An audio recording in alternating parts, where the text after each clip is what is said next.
ఏంటి అంత సౌండ్ వచ్చింది? నువ్వు దాన్ని కొట్టావా, అది నిన్ను కొట్టిందా? నేనే కొట్టాను. చింతామణి మీద చెయ్యి చేసుకునే ధైర్యమా దానికి? తోలు తీసేయను.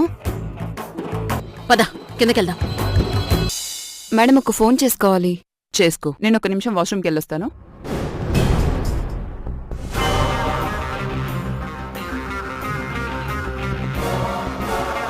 అమ్మయ్యా, ఇంకెవ్వరు లేరు.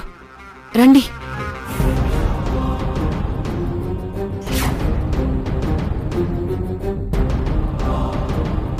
ఏ డేట్ అన్నారు? August 4th and 5th.